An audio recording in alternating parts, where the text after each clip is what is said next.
ঠিক আছে। তারপর গোসল করার জন্য ওয়াশরুমে চলে গেলাম। আর ওদিকে গিয়ে গিয়ে নাবিলাকে বললো, নেহা আম্মু জানো আমাদের রুমে আম্মু এসেছে।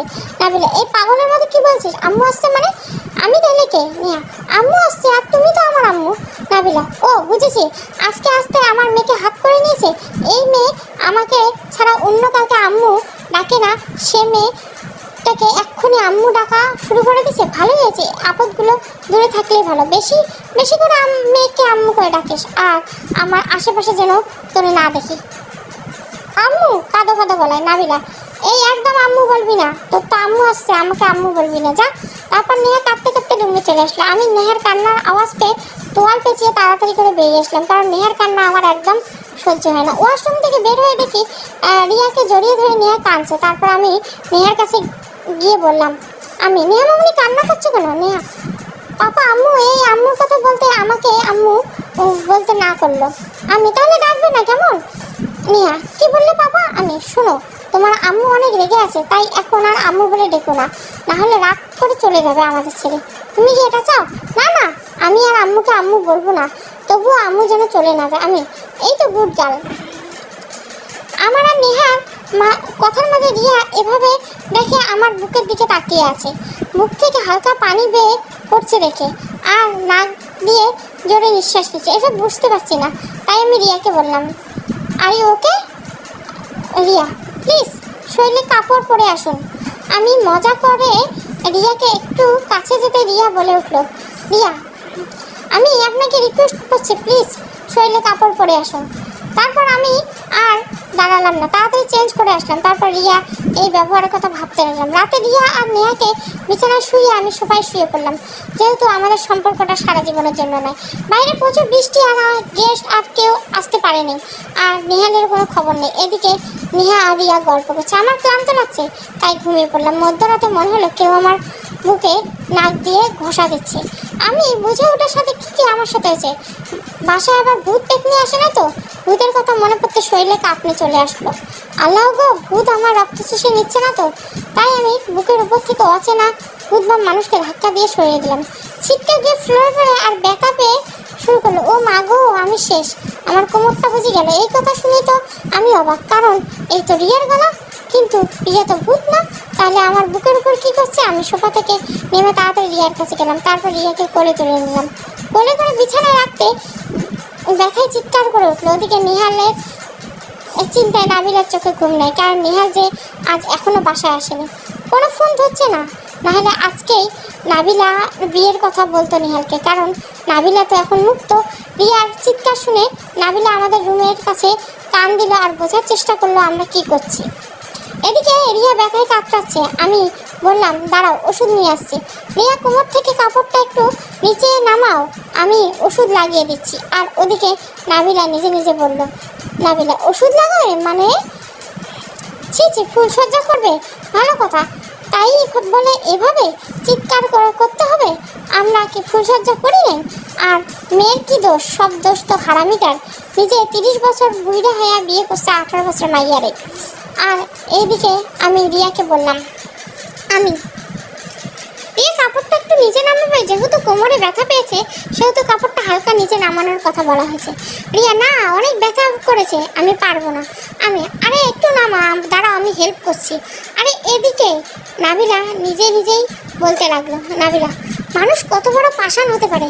একে তো অল্প বয়সী মেয়েটা কষ্ট দিচ্ছে, তার উপর নিজের চাহিদা মেটানোর জন্য আরও জোরে জোরে করতেছে। হয়তো মেয়েটাকে মেরেই ফেলবে পশুটা। ধুর, আমি ওদের কথা নিয়ে ভাবছি, আমার তো নিহালকে নিয়ে ভাবা উচিত। আর সকালে মেয়েটা আর করুণ অবস্থা দেখব, যখন গেস্টের সামনে সুন্দরভাবে হাঁটতে পাবে না, সবাই দেখে খুব মজা নেবে। উফ, ভাবতে কি আনন্দ দিচ্ছে। নিহালকে গিয়ে কল দেয়, ছেলেটা যে কোথায় আছে। তারপর নাবিলা রুমে গিয়ে নেহালকে ফোন দেয়। প্রতিবার ফোন বন্ধ থাকলেও এবার রিং হচ্ছে, কিন্তু রিসিভ করার কোনো নাম নেই। আসলে নেহাল জেনে গেছে আমি আর রিয়া বিয়ে করে ফেলছি, তাই সেবার সে নেশায় ব্যস্ত। নাবিলা বারবার ফোন দিচ্ছে, তাই সে বিরক্ত হয়ে ফোনটা রিসিভ করতে নাবিলা বলতে লাগলো, নাবিলা, কিরে কই তুই?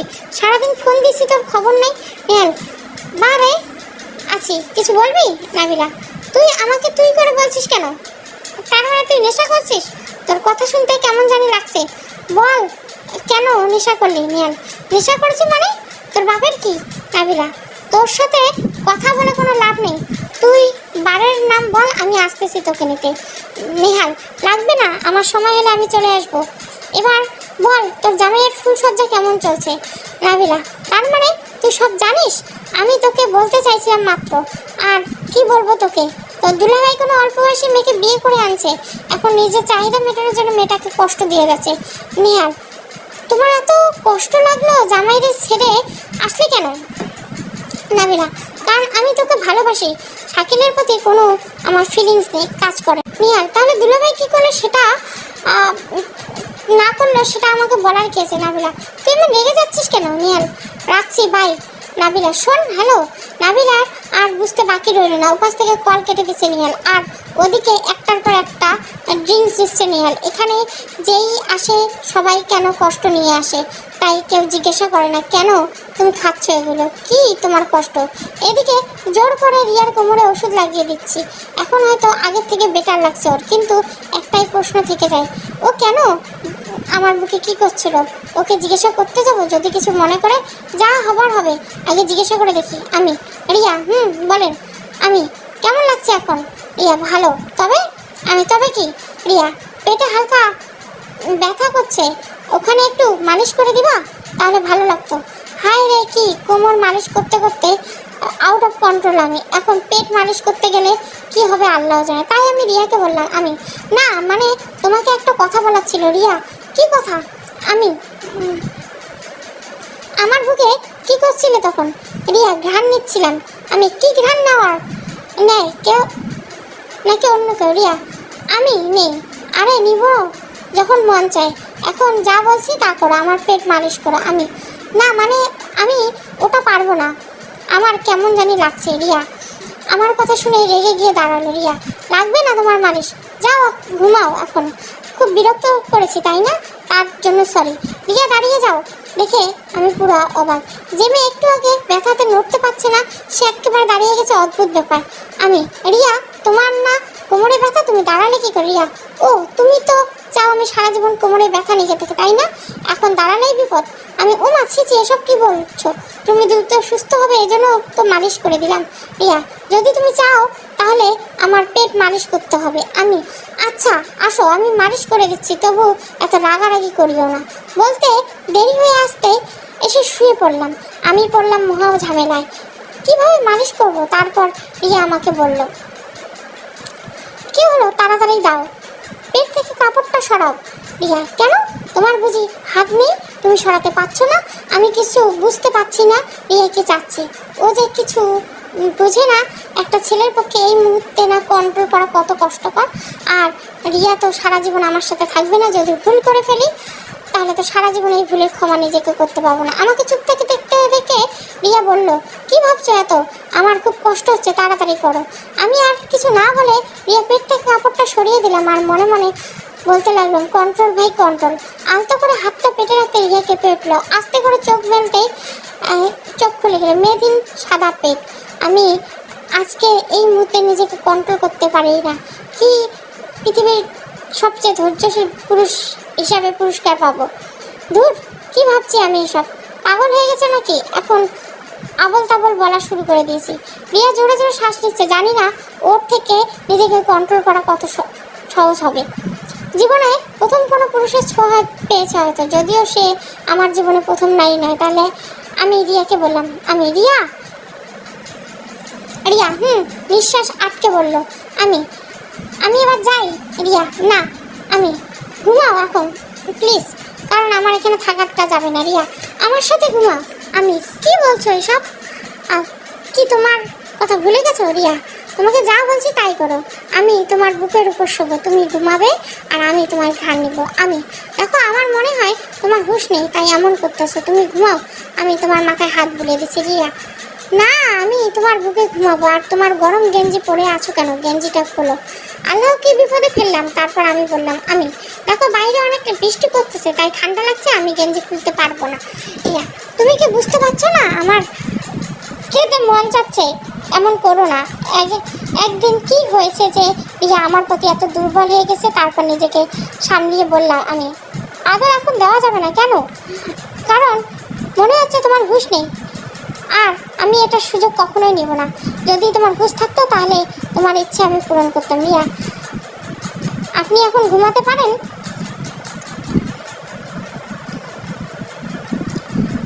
রিয়া, আবার কি হলো? একটু আগেই তো তুমি করে বলেছিলে, আর এখন বলার ধরন পাল্টে গেল। ও কি রাগ করেছে? আমি বাহ, তুমি থেকে একেবারে আপনিতে চলে আসলা।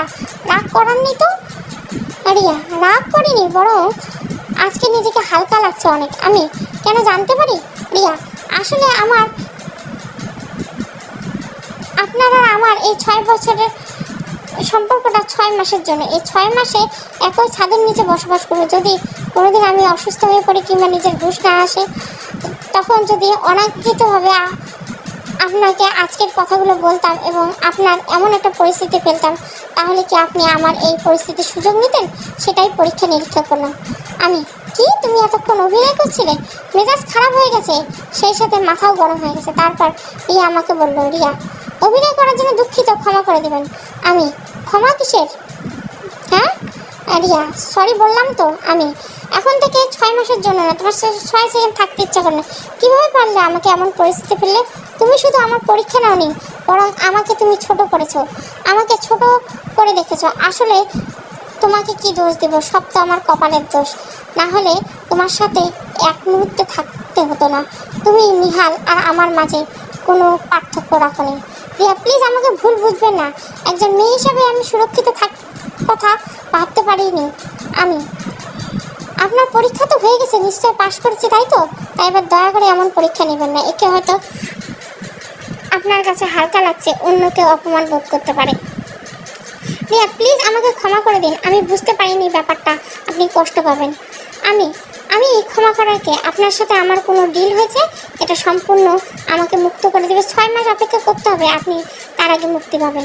রিয়া, আমি কথা দিচ্ছি আর কখনো হবে না। প্লিজ আমাকে মাফ করে দিন। আমি ঘুমাবো, কয়েকটা দিন কষ্ট করে মানিয়ে নিও। রিয়া, আপনার মুখে ডাক শুনতে ভালো লাগে না। প্লিজ আগের মতো হয়ে যান। মানুষ ভুল করে থাকলে ক্ষমা করে দেওয়া সবের কাজ। এবারের মতো মাফ করে দেন, কথা দিচ্ছে আর হবে না। ভাবলাম ছোট মেয়ে, ভুল হতেই পারে, তাকে মাফ করে দেওয়াই ভালো। তাছাড়া মেয়েটা আমার জন্য প্রতিশোধ পূর্ণ করার জন্য বাবা মাকে ছেড়ে এখানে আছে। তার প্রতি এতটা কথা হওয়া ঠিক নেই। এত সুন্দর বউয়ের সাথে রাগ করলে পরে মানুষ মাইন্ডটা চিপায় পড়তে হবে। এমনকি আপনাদের নজরে আমাকে বউয়ের দিকে। এরপর যদি আমরা এই বউকে নিয়ে যান, তাহলে আমার কি হবে? আপনারা নাবিলাকে নিয়ে ভাগেন। এরপর আমি রিয়াকে বললাম, আমি ঠিক আছে, মাফ করে দিলাম। রিয়া, আবার? আমি, কি রিয়া, আপনি করে বলছেন? আমি, আপনি তো আমাকে করে বলছেন, তাই ভাবলাম শুধু শুধু একা একা তুমি করে বলবো, তাই না? ওকে, আজ থেকে নো প্রবলেম, তুমি করে বলবো। আর একটা কথা, আরেকবার যদি কখনো আপনি শুনি তাহলে কিন্তু দাঁত ভেঙে দেবো আমি। আচ্ছা ঠিক আছে, আপনি বলবো না, এখন থেকে তুমি করে বলবো। এতে আমাদের আরেকটা লাভ হবে, নিহাল আর নাবিলা বুঝতে পারবে আমাদের সম্পর্ক অল্প কয়েকদিনে। রিয়া, আচ্ছা ঘুমা তাহলে। সকালের কথা জন্য ভেবেছো? আমি, কি ব্যাপার আছে বলো তো? রিয়া, নিহাল যদি সকালে কোনো ঝামেলা করে সেটার কথা ভাবছি। আমি, ঝামেলা করবে? পুলিশ দিয়ে দিব, সব প্রমাণ আছে আমার হাতে। রিয়া, না, পুলিশ দিলে আমি ওর কষ্ট দেখে নিজেকে কষ্ট দেখতে পাবো না। আমি যে ওকে তিলে তিলে শেষ হতে দেখতেছে। আচ্ছা তাই হবে, যদি ঝামেলা করো তাহলে অন্য রাস্তা আছে সাহায্য করার জন্য। এখন আর কথা না কয়ে ঘুমাও। Good night Riya, good night, good bye. তারপর আমরা ঘুমিয়ে গেলাম। সকালে রিয়া আমাকে ফিসফিস করে ডাকছে। আমি ঘুমস্থ অবস্থায় বললাম, কি হয়েছে, এভাবে ডাকছো কেন? রিয়া, তাড়াতাড়ি শোভা থেকে উঠেন, দরজায় নক করছে, তুমি গিয়ে বিছানায় শুয়ে পড়ো। আমি তাড়াতাড়ি করে নিহার পাশে শুয়ে রইলাম। রিয়া দরজা খুলতে দেখে নাবিলা চা হাতে দাঁড়িয়ে আছে। ব্যাপারটা খুব অদ্ভুত লাগলো, তাই না? নাবিলা আমাদের জন্য চা নিয়ে এসেছে। আসলে নাবিলা রিয়ার অবস্থা দেখতে এসেছে। গত পর্বে তো জেনেছেন নাবিলা রাতে কি ভেবেছিল। রিয়াকে দেখে নাবিলা হেসে দিল। Nabila, good morning. Riya, good morning আপু, কেমন আছেন? নাবিলা, এই তো, আমি তো ভালো আছি। তো তোমার শরীরটা ভালো আছে তো? মজা নিয়ে। রিয়া, আমার আবার কি হবে, আমি তো ঠিক আছি। নাবিলা, না মানে কালকে তো খুব বড় ঝড় গেল তোমার উপর দিয়ে, তাই না? সব ঠিকঠাক আছে তো? রিয়া, কালকে তো প্রচুর বৃষ্টি ছিল, আমার জানা মতো ঝড় তো হয়নি। তাই কি বলছেন কিছু বুঝিয়ে বললে ভালো হতো। নাবিলা, আচ্ছা তোমার হাঁটতে খুব কষ্ট হচ্ছে? রিয়া, কোনো, কেন, আমার কি পা নেই? যে হাঁটতে অসুবিধা হবে? নাবিলা, না মানে খুব রাতে চিৎকার চেঁচামেচি শুনলাম, তাই তোমার কি কষ্ট হচ্ছে? চাইলে আমাকে বলতে পারো। আর শোনো, তুমি তো অনেক ছোট, কিভাবে শাকিলকে বিয়ে করতে পারলে? শাকিল তুমি যতটা ভালো মানুষ ভাবছে, আসলে যে তত ভালো মানুষ না। না হলে রাতে নিষেধ করা সত্ত্বেও তোমার উপর নিজের চাহিদা মেটানোর কথা বলছি। রিয়া, চিৎকার চেঁচামেচি চাহিদা এসব? আর হ্যাঁ, উনি তো আমার স্বামী, সে ভালো বা খারাপ যাই হোক তাকে মানিয়ে নিয়ে চলতেই হবে। আর হ্যাঁ, আমি 18 বছরের একটা মেয়ে, নিজের ভালো মন্দের সিদ্ধান্ত নেওয়ার বয়স আমার হয়েছে। সো আপনি আর কখনো এসব বলতে আসবে না। নাবিলা মনে মনে ভাবছে, না এই মেয়ের সাথে কথা বলে পারা যাবে না, কিন্তু দেখে তো মনে হচ্ছে মেয়েটা খুব কষ্টে হচ্ছে। এত তাড়াতাড়ি ভালো হয়ে গেল কি করে? তারপর নাবিলা বলে উঠল, নাবিলা এত রাগ করছো কেন? আমি তো এমনি বললাম। আর এই নাও তোমার চা। নাবিলা, ধন্যবাদ, কিন্তু আমি চা খাই না, এটা বরং আপনি খান। এরপর রিয়া নাবিলার মুখের উপর দরজা বন্ধ করে দিল। নাবিলা তো রাগে সাপের মতো ফুসছে। আমি ওদের সব কথা শুনিয়েছিলাম। রিয়া যখন আমাকে সব কথাগুলো বলল, খুব ভালো লেগেছিল, তখন খুব ভালো লেগেছে। সত্যি যদি রিয়াকে আপন করে পেতাম তাহলে ততক্ষণে বুকের মাঝে লুকিয়ে রাখতাম। কিন্তু রিয়া আর আমার সম্পর্ক তো মাত্র কয়েকদিনে। কথাটা মনে পড়তে খারাপ হয়ে গেল। রিয়া এসে আমার পাশে বিড়বিড় করে বলতে লাগলো, কি জেনে বলতে লাগলো আমি বুঝতে পারছি না কি বিড়বিড় করছে। তাই আমি বললাম, আমি তোমার মনে জমে থাকা প্রশ্নের উত্তর কি আমি দিব? রিয়া, তুমি কি করে বুঝলে আমার মনে একটা প্রশ্ন জমে আছে? আমি তোমাকে বুঝতে পারি, যদিও আমাদের সম্পর্ক বেশি দিনের না, তবুও আমি তোমার মুখের দিকে তাকালেই তোমার সব কথা বুঝতে পারি। রিয়া, তাহলে উত্তরটা দাও। আমি, মনে আছে কাল রাতে তোমার কোমরে রাখা অভিনয়? রিয়া, দেখো তখন ঠিকই একটু ব্যথা পেয়েছিলাম, কিন্তু পরীক্ষা করার জন্য একটু বেশি অভিনয় করছিলাম। আমি, এই জন্য আমাকে দিয়ে পেট মালিশ করালে? রিয়া, আমি তো বলেই দিয়েছি আমি তোমাকে এই পরিস্থিতিতে ফেলতে চেয়েছি যে কোনো পুরুষ নিজেকে কন্ট্রোল করা সম্ভব ছিল না। যেহেতু এমন পরিস্থিতি, তুমি আমার কোনো ক্ষতি করোনি, যেহেতু আমার বাবা মা সবচেয়ে নিরাপদ মানুষ। আচ্ছা সেটা বাদ দাও, এখন উত্তর দাও। আচ্ছা, তুমি যখন ব্যথায় চিৎকার করছিলে তখন নিশ্চয়ই নাবিলা আড়াল থেকে আমাদের সব কিছু শুনেছে আর সেটা ভেবে অন্য চিন্তা করছে। হ্যাঁ, ছি। আমি, হয়েছে, এখন আর লজ্জা পেতে হবে না। গোসল করে রেডি হয়ে না, একটু পর গেস্ট আসবে আর তখনই তোমাকে ব্যবহার করতে হবে কিছু। আমি দুজনে খুব খুশি সম্পর্কটা, এতে নিহাল আর নাবিলার জেলাস হবে। রিয়া, ঠিক আছে, তুমি ওয়েট করো, আমি গোসল করে আসতেছি। আমি, ওকে। তারপর রুম থেকে বাইরে যেতেই নিহাল তার রুমের দিকে যাচ্ছে। দেখে বোঝা যাচ্ছে মাত্র বাসায় ফিরছে, চোখগুলো লাল হয়েছে। তাই আমি মজা নেওয়ার জন্য বললাম, আরে শালা বাবু, যে কি অবস্থা করেছো, কি হয়েছে তোমার? জেনে না জানার ভান করে।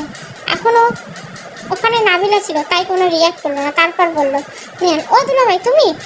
আসলে সবেমাত্র বাসায় ফিরলাম, রাতে একটু কাজ ছিল তাই ঘুমাতে পারিনি, তাই এমন অবস্থা। আমি তো আজকে রাতে ঘুমাইনি, আমাকে তো কেমন চাঙ্গা লাগছে দেখে। নিহাল, তুমিও ঘুমাওনি? আমি, কি যে বোকার মতো বলো, এমন সুন্দরী মেয়ে পাশে থাকলে কি রাতে ঘুমায়? নিহাল, ও মন মনে হয়। আমি, তোমার কি মন খারাপ? নিহাল, কই না তো, আমি ঠিক আছি। হালকা হেসে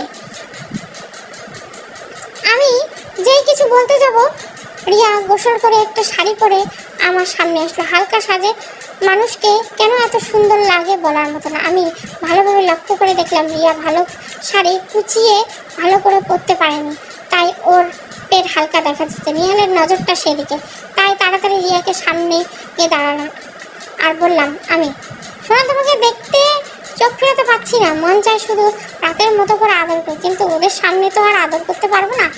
রিয়া আমার কথা শুনে লজ্জায় চুপ হয়ে আছে। এদিকে আমার কথায় নিহালের চোখ লাল হয়ে যাবে, বেচারা কেঁদেই দিবে বোধহয়। আসলে ছেলেটার কি দোষটা তো নাবিলার। স্বামী রেখে কীভাবে পারলো নিজের চাচাতো ভাইয়ের সাথে পরকীয়া করতে? নাবিলার মতো চরিত্রহীন মেয়ে সমাজে বসবাস করা মানে স্বামীর সাথে অন্তরঙ্গ খুঁজতে ভিডিও অন্য পুরুষকে দেখায়, কি লজ্জার ব্যাপার হতে পারে তারা।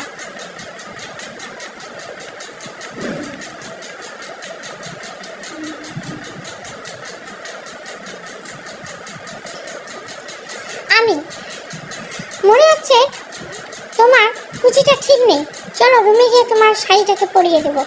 আমি, রিয়া তুমি পরিয়ে দিবে, তাই তো তোমার কাছে আসলাম। দুজনে লুতুপুতু হয়ে প্রেম। নিহাল বেচারা এক মুহূর্ত দাঁড়ালো, সাথে সাথে নাবিলা নিহালের পিছু পিছু চলে গেল। আমি আর রিয়া দেখে হাসাহাসি শুরু করলাম। কিন্তু কিছুক্ষণ পর নিহাল আমাদের কাছে আবার ফিরে এলো, হাতে একটা লাল শাড়ি নিয়ে। শাড়িটা রিয়ার দিকে বাড়িয়ে দিল আর বলল, রিয়া, নিহাল, এই শাড়িতে তোমাকে অনেক সুন্দর লাগবে রিয়া। তোমার সাথে যেদিন প্রথম দেখা করেছিলাম সেদিন তুমি একটা লাল রঙের 3 পিস পরে এসেছিলে, সেদিন তোমাকে দেখতে অনেক সুন্দর লাগছিল। তাই সেদিন দুলাভাইয়ের কাছ থেকে মিথ্যে কথা বলে টাকাটা নিয়ে শাড়িটা কিনেছিলাম, কাউকে দেখতে দেয়নি। ভেবেছিলাম সেদিন বিয়ে হবে, সেদিন শাড়িটা তোমাকে দেবো, কিন্তু সবার সব আশা পূর্ণ হয় না রিয়া। ও নিহাল, আরেকটা কথা, আমার সামনে অভিনয় করার কোনো প্রয়োজন নেই। আমি চাই তুমি আর দুলাভাই অনেক সুখে রাখো। আমাকে নিয়ে তোমার যত স্বপ্ন সব দুলাভাইকে দিয়ে পূর্ণ করো। তারপর নিহাল আমাকে বললো, দুলাভাই একটা কথা বলবো। আমি বলো। রিয়াকে কখনো কষ্ট দিও না, রিয়া খুব ভালো মেয়ে। আমি আসলে নিহালের কথা শুনে আমি আর রিয়া অবাক হচ্ছি, কারণ আমরা যা চাইছিলাম এখন তার উল্টো হচ্ছে। আসলে নিহাল কি অন্য কোনো প্ল্যান করেছে, আমাদের থেকে আলাদা, নাকি মন থেকে এসব বলছে? তারপর আমি আবার নিহালকে বললাম, আমি তোমার হঠাৎ এই পরিবর্তনের কারণটা কি জানতে পারি নিহাল? দুলাভাই, তুমি কি ভেবেছিলে নিহাল বোকা, যেভাবে বোঝানো যাবে যাবে? আমি মানে কি বোঝাতে চাইছো নিহাল? আজকে কিছু বলবো না, তবে শীঘ্রই জানতে পারবে। রিয়া, শুনুন মিস্টার নেহাল, আপনারা এতক্ষণ শুনেছিলেন, এবার আমার কথা শুনুন। আপনার মতো একটা ক্যারেক্টারলেস ছেলের মুখে এমন কথা মানায় শোভা পায় না। উনি আমার স্বামী, বিয়ে করা, যে কারণেই হোক না কেন, ওনার থেকে আমাকে কেউ আলাদা করতে পারবে না। আপনি কি ভেবেছেন আপনার এই কথাগুলো শুনে আমি আপনার প্রতি দুর্বল হয়ে যাব, আপনাকে নিয়ে ভাবতে শুরু করবো? কখনোই না। আমি আপনাকে ঘৃণা করি, জাস্ট ঘৃণা করি। আপনার মুখটা দেখলেও আমার বমি আসে। মনে হয় আপনাকে খুন করতে পারলে সবচেয়ে বেশি খুশি হতাম। নিহাল, ক্যারেক্টারলেস? হ্যাঁ, সত্যি বলছে ক্যারেক্টারলেস। রিলেশনশিপে থাকাকালীন কোনোদিন হাতটা ধরারও আবদার করি নাই, কোনোদিন বলিনি একটু জড়িয়ে ধরার কথা, কিস করার দিলে অভিমান করবা বলিনি কোনোদিন। বন্ধুরা রুম ডেট করতো যখন বলতো আমি তোমার সাথে কোনো কিছু করিনি, তখন আমি বলতাম ও আমার কলিজা হয়। বিয়ে না করে কোনোদিন ওকে স্পর্শ করবো না। আর কি বললে, আমার মুখ দেখলে তোমার বমি এসে খুন করলে পারলে খুশি হতো? কিন্তু তুমি তো বলতে আমাকে একদিন না দেখলে তোমার ঘুম হয় না, যার জন্য ঘুম না হয় অস্থির হয়ে কাটাতে, আজকে তাকে দেখলে বমি খুন করতে ইচ্ছে। কেঁদে কেঁদে। রিয়া, দেখ কেমন ন্যাকামি কান্না কাচ্ছে, ভালো লাগে না। তুই তো জানিস কেন তোর মুখ দেখতে ইচ্ছা করে না, তারপরে ন্যাকামি করিস। তোর মুখ দেখলে পাপ হবে আমাদের, দয়া করে তোর মুখটা দেখাবি না কোনোদিন। রিয়া, আমার কথার মাঝখানে হঠাৎ ঠাস ঠাস করে শব্দ হলো। কি ভাবছে নেহাল রিয়াকে চড় দিয়েছে, নাকি রিয়া নেহালকে চড় মেরেছে? আসলে তেমন কিছু হয় না। হঠাৎ নাবিলা আমাদের মাঝে এসে নিহালের গায়ে চড় বসিয়ে দিয়েছে আর বলতে শুরু করেছে, নাবিলা, কুত্তার বাচ্চা, তোর কত বড় সাহস, কি করে হলো আমাকে রেখে অন্য মেয়ের সাথে প্রেম করা, রাত কাটাস আমার সাথে, বিয়ে করার স্বপ্ন দেখিস অন্য মেয়েকে, আজ তোকে আমি খুন করে ফেলবো। কথাটা বলে নেহালকে চর দিতে লাগলো আর নেহাল চুপ করে দাঁড়িয়ে রইল। নেহাল এই অবস্থা দেখে রিয়া রুমে চলে গেল, কারণ যতই ঘৃণা করুক না কেন একটা সময় ভালোবাসতো। তাই তার প্রাক্তনকে এই অবস্থা দেখে ইচ্ছে হয়নি একবারও। আমি ফিরে তাকাইনি, কারণ আমরা দুজনকে নিয়ে খেলা করছি। আমি চাই তারা দুজনের যেন শাস্তি পায়। হঠাৎ নেহা এসে নেহালের কাছে গিয়ে থাকে। নাবিলা বলতে থাকে, আম্মু আম্মু, মামাকে মেরো না, মামার কষ্ট হচ্ছে। নেহার অনুরোধ বারবার করার পরে নাবিলা থামছিল না। এদিকে নেহালের এই অবস্থা দেখে কান্না করে দিল।